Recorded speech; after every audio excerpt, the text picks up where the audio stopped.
ভিক্ষুক রাস্তা দিয়া যায় আর জমিদারের পুত্রবধূও যায়। একজন সামনের থেকে আসতেছে, একজন সামনের দিকে যাইতেছে। দুইজনের ক্রসিং এর সময় ভিক্ষুকের গায়ের কাদা জমিদারের পুত্রবধূর গায়ে লেগে গেছে। সে দুনিয়া আন্ধার করে ফেলছে, স্বামীকে ডাইকা নিয়ে আসছে, বলছে ভিক্ষুক আমার কাপড় নষ্ট করে দিছে। সে শুধু ভিক্ষুক ছিল না, বৃদ্ধ ছিল। বৃদ্ধ ছিল না শুধু, জীর্ণ ছিল, শীর্ণ ছিল। শরীরে কাপড় ছিল না, ফাটা চিরা কাপড় ছিল। পায়ে জুতা ছিল না, পেটে ভাত ছিল না।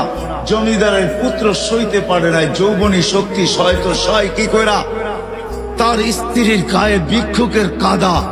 বস সমগ্র শক্তিকে হাতে জমা করা, একত্র করা বৃদ্ধের গালে বসায়।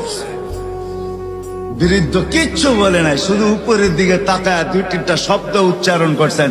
শব্দগুলা হলো ইয়া মাল্লা তারা হলো ওয়ুন, ও আল্লাহ চোখে দেখা যায় না। ও তারা কুল্লা শাই, তুই সব দেখিস। ফারা তারা মা বি, তুই কি দেখিস না আমার সাথে কি ঘটতেছে? এটা কি দেখিস না? বলতে দেরি যুবক, মরতে দেরি হয় নাই। জমিদার চলে আসছে, প্রতিশোধ নিবে। বৃদ্ধের একদিকে মুস্কি হাসি, একদিকে বলতেছে প্রেমের খেলা এমনই হয়। জিজ্ঞাসা করছে কিসের প্রেমের খেলা রে? বলছে ওর প্রেমিকার গায়ে আমার কাদা লাগছে, পায়ের কাদা লাগছে, ও সইতে পারে নাই। যৌবনী শক্তি দিয়ে আমার বৃদ্ধ গালে বসায় দিছে। আমাকেও একজন ভালোবাসে, সেও সইতে পারে না, সেও সইতে পারে না। ও তো থাপ্পড় দিয়া খেলতো, সে জান নিয়ে নিছে, জান।